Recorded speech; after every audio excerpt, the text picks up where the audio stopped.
Welcome in, everyone. I hope you guys are doing great wherever you're watching from today. We have a very important topic, and that is President Donald Trump meeting with the dictator of Syria, the new dictator of Syria, the one who replaced Bashar al-Assad.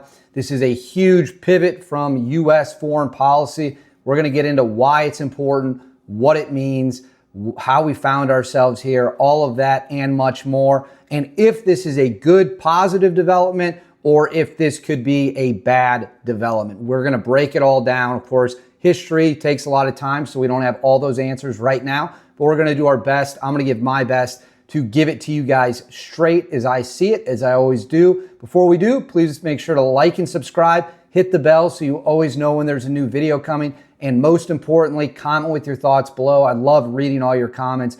Makes my day every single day. You guys are an even bigger part of this than I am, so it's really cool to have you all here. Now, let's get into it. Syria fought an absolutely brutal civil war for about 13 years under the leadership of former dictator Bashar al-Assad. The country became very fractured. The Syrian government controlled part of it. Russia essentially controlled part of it. Iranian-backed forces controlled part of it. The Kurds controlled part of it. The U.S. controlled part of it. It was an absolute disaster of a situation with hundreds of thousands of people dying, bloodshed that you can't even imagine. And then in December of 2024, HTS, which was led by current Syrian President Ahmad al-Sharaa, then known as Jelani, a former wanted terrorist with a $10 million bounty on his head, did a lightning campaign across the country and was able to get Bashar al-Assad to leave office.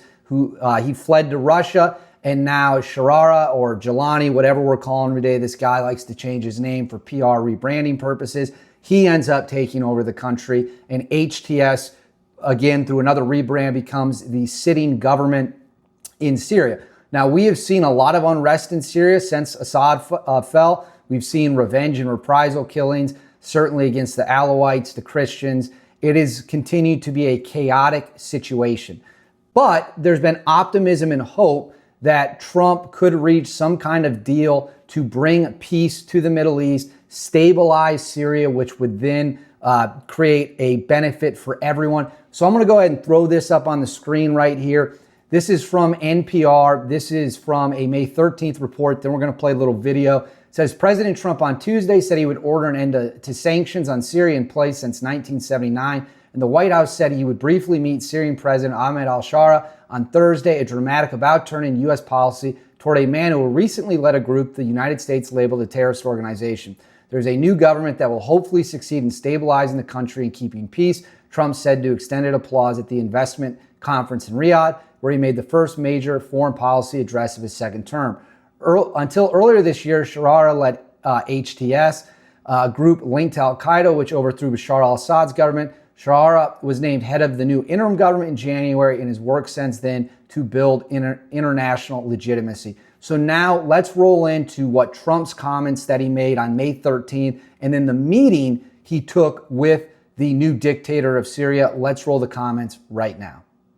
Likewise, in Syria, which has seen so much misery and death, there is a new government that will hopefully succeed in stabilizing the country and keeping peace. That's what we want to see in Syria. They've had their share of travesty, war, killing, many years. That's why my administration has already taken the first steps toward restoring normal relations between the United States and Syria for the first time in more than a decade. And I'm very pleased to announce that Secretary Marco Rubio will be meeting with the new Syrian foreign minister in Turkey later this week. And very importantly, after discussing the situation in Syria with the Crown Prince, your Crown Prince,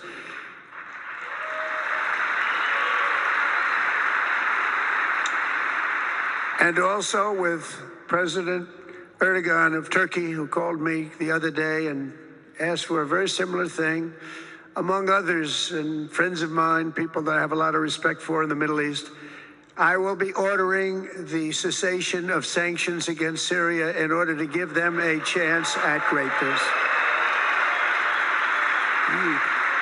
So there you have President Donald Trump talking about his sanctions relief for Syria and how he feels Syria can have a very bright future full of peace and prosperity, where the people are much better off than they were during the civil war under Bashar al-Assad.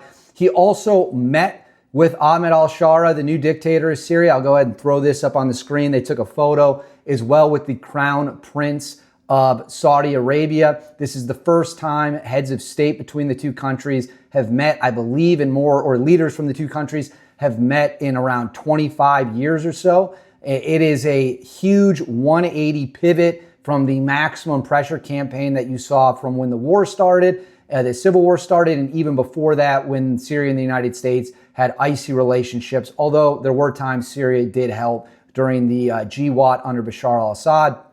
So I'll throw this up on the screen. This is from Caroline Leavitt, the press secretary, kind of summarizing what the goals are here, what the plan is here. And it says, the Crown Prince also commended President Trump for his decision to lift the sanctions, calling it courageous. President Trump thanked President Erdogan, who's obviously the leader of Turkey, and the Crown Prince for their friendship, and told President al-Sharaa that he has a tremendous opportunity to do something historic in his country. President Trump encouraged President al-Sharaa to do a great job for the Syrian people and urged him to sign on to the Abraham Accords with Israel, tell all foreign terrorists to leave Syria, deport Palestinian terrorists, help the United States to prevent the resurgence of ISIS, assume responsibility for ISIS detention centers in northeast Syria. President al-Sharaa thanked President Trump, the Crown Prince, and President Erdogan for their efforts to put together the meeting and recognized the significant opportunity presented by the Iranians leaving Syria, as well as shared U.S.-Syrian interest in countering terrorism,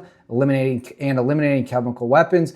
President al-Sharaa affirmed his commitment to the 1974 disengagement with Israel. President al-Sharaa concluded with his hope that Syria would serve as a critical link in facilitating trade between the East and West, and invited American companies to invest in Syrian oil and gas. So that is a summary of Trump's meeting with the Syrian dictator al-Sharaa. Now, let's talk. Is this a good thing or is this a bad thing? Should we be optimistic? Should we be pessimistic? Let's get into that right now. At the end of the day, it is a great thing if the people of Syria can find peace, if they can no longer have front row seats to violence every day, to bloodshed and killing. We want that to end. It was horrific under the Assad regime. The reprisal killings that have happened since HTS took over, although at a lower scale, are also absolutely horrific. And essentially, if we can incentivize the Syrian government, the new dictatorship, and that's what they are, I'm not going to mince words here. I'm not going to pretend they're something they're not. If we can encourage the new Syrian dictatorship through financial incentives, oil and gas, rebuilding the infrastructure, trade with the West, that enriches not just the government, which, let's not kid ourselves, they're going to pocket a ton of money, which is why you want power, but it also enriches the people. It provides stability and peace to the people. This is a deal the Biden administration never could have done, never would have been bold enough to try to do, but Trump fancies himself a peacemaker. He fancies himself a deal maker. Every country in the region wants stability in Syria, because the more chaos you have in Syria, the more influence Iran has, the more Iranian ability there is to ship weapons throughout Syria. And you don't want that for so many different reasons. You need stability. This guy is not a good guy. Al-Sharaa is not a good guy. He's a bad dude. But the reality is you don't need to be a good guy for the United States to work with you. You just need to be a rational actor, be stable, and follow our directives and orders. If you can do that, the United States will always have a door open to work with you. And hopefully Trump's boldness and Trump's ability to push forward here brings peace, health, and prosperity to the Syrian people. It's what we all want to see. It's what we're hoping for. So I commend him. We can recognize that this guy is not a bad guy, but we want stability. We don't want more death. We don't want more killing. And as long as this guy does that, then I think it's a win for everyone involved. And Trump should be applauded for that. It is a huge step in a different direction. Removing the sanctions that were on the Assad regime, going back to his dad, is a huge step. It's kind of a fresh start. We get to have a do-over, if you will, and hopefully everyone comes out on top. I think there's a lot of reasons to be optimistic, but I want to hear what you guys have to think. Let me know in the comments below what you think about Bashar al-Assad leaving, this new regime in Damascus, what you think they're going to do, what you think they're capable of, and what you think of Trump's attempts to bring peace. Make sure to like and subscribe. Hit that bell so you know when there's a new video coming. I'll see you all next time.